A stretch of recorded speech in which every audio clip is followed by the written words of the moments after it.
Баарыбыздын эле жүрөгүбүздө өйкөгөн нерсе газ коюп алсам жарылып кетпейби деген коркунуч бар да, туурабы негизи? Ооба, албетте ал. Эмне учурда жарылып кетет? Ушу жарылып кеткен случайлар катталабы же эмне себептен жарылат?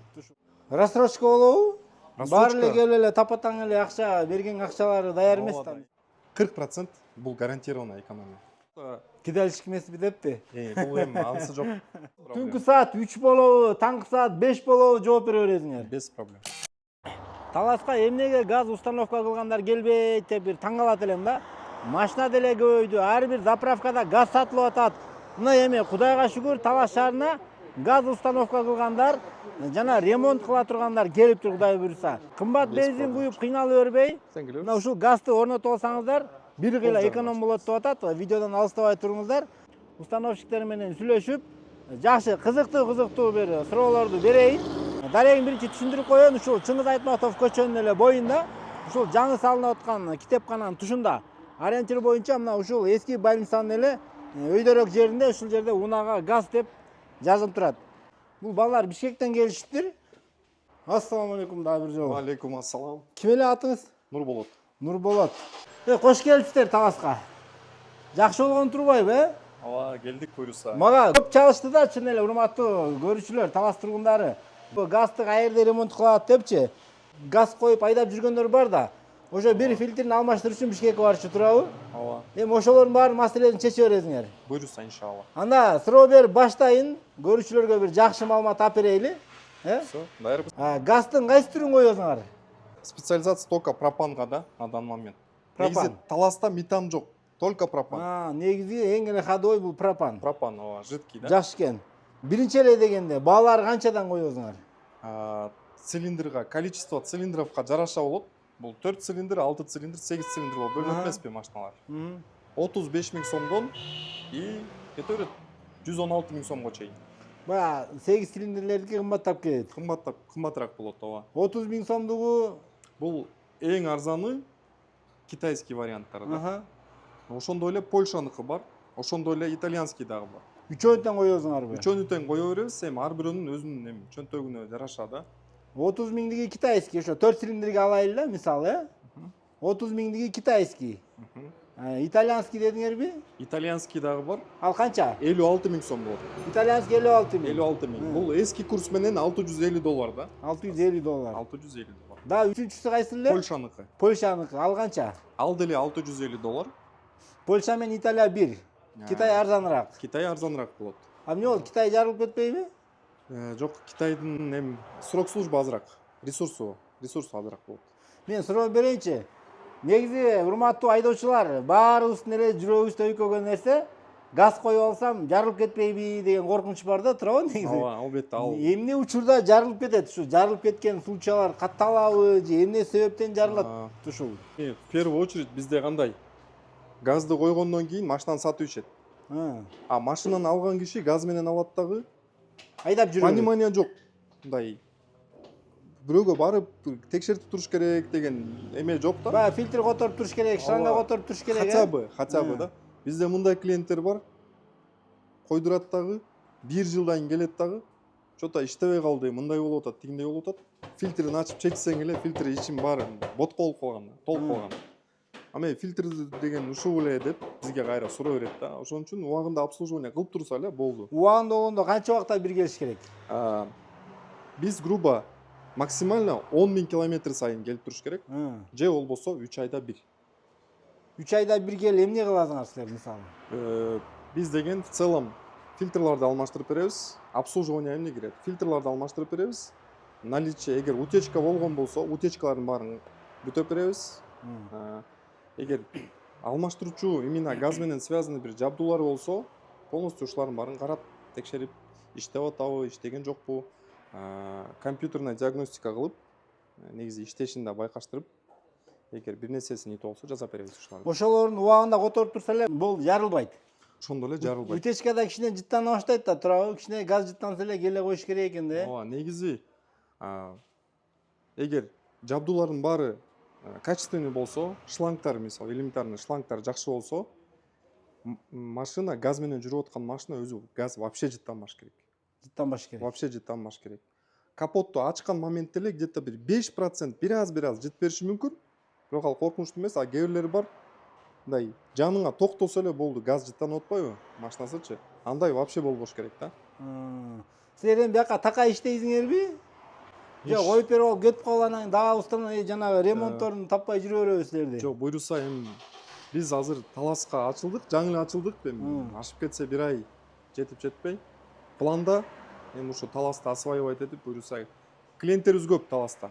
Көп Келе албай эле, Бишкекке бара албай эле кыйналып ушундай болуп аткандан биз келип Таласка өзүбүз ачылдык да. Жакшы болуптур. Мисалы, коюп бердиңер да.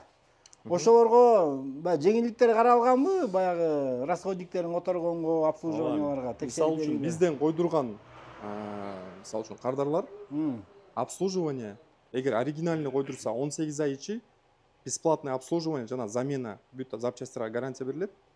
18 ай ичи полный замена кылса болот, эгер заводской брак болуп калса. Андан ары оригинальныйларга 5 жылга чейин обслуживание кыла беребиз. Бесплатный обслуживание болот. Баягы расходниктерин сатып алат, силер которуп таап бергениңер бекер. Бекер болот бүт. 5 жылга чейин. А китайскийге биз 1 жылга эле беребиз. 6 ай полный гарантия болсо, то 6 айдан өткөндөн кийин дагы 6 ай обслуживание бесплатный болот. Рассрочка болобу? Баары эле келип эле тапатаң эле акча берген акчалары даяр эмес да. Рассрочкасы жок, азыр иш болбой албады. Рассрочка жолдору дагы бар. Ошону айтчы бир. Мисалы үчүн бизде мындай жол жоболор бар. Первоначальный взнос жок эле келип койдуруп, эмки айдан төлөп баштаса болот. Бул эми албетте банксыз болбойт, банк обязательно. Мурабаха менен. Ооба, мурабаха аркылуу кылсак болот. Жана ошондой эле экинчи жолу бул внутренняя рассрочка деп коет. Бул биздин өзүбүздүн финансирование менен аркылуу кылсаңыз болот да. Бул то же самое, ценасы өзгөрбөйт. Что через процент жок. Процент жок.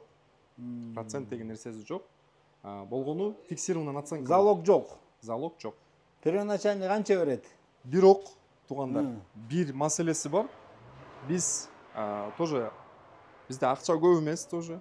Налево направо акчаны чача турган эме жок да, возможность жок. Ошон үчүн биз өзүнүн эки ограничениялар болот. Кредитная историяны обязательно текшерип коебуз. Жок, ички немеде делеби? Ички эмеде деле кредитная история текшерип коебуз обязательно. Потому что кидалыш эмеспи деппи? Бул эми анысы жок. Бизде акча көп эмес. Туура. Ар кандай эл бар да эми, тура адам болгондон кийин.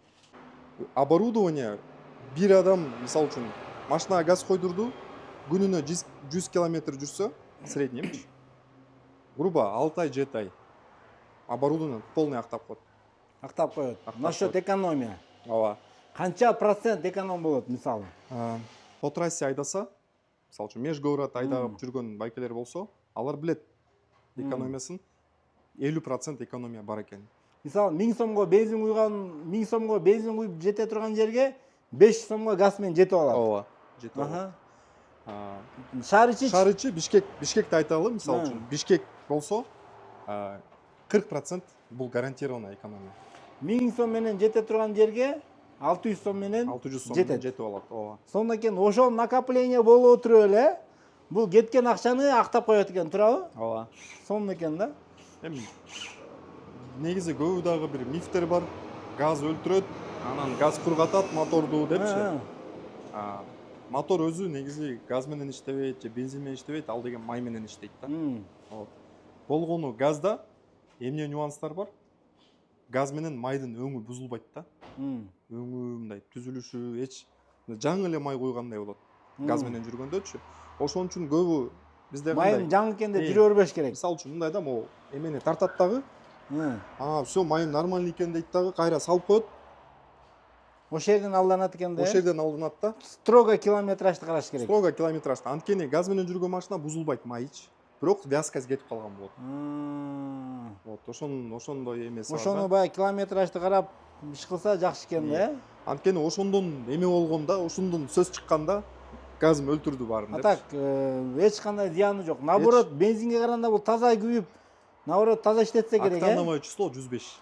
105 бензин койгандай болосуздар. Баягы ичиндеги форсункалардын баары нагар тетпейт экен да. Жок, ал уже газдын өзүнүн газ эле койдурдум, газ менен эле айдап жүрө берем эмес, туугандар. Газ менен иштетиштин өзүнүн эрежелери бар да.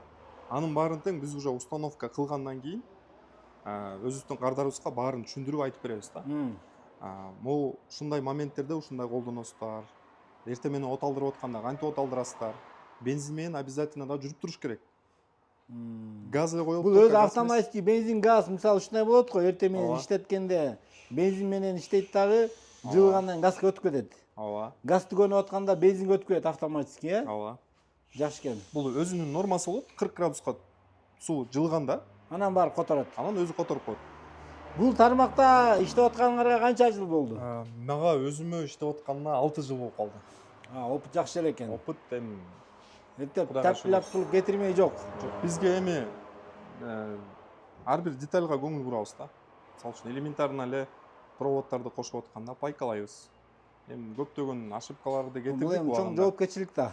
Ооба. Бул эми адамдын өмүрү дагы болуп атат. Ошон Туура. үчүн Жакшы, ишиңерге ийгилик. Талас элине мен ойлойм, бул чоң кылып аткан салымыңар.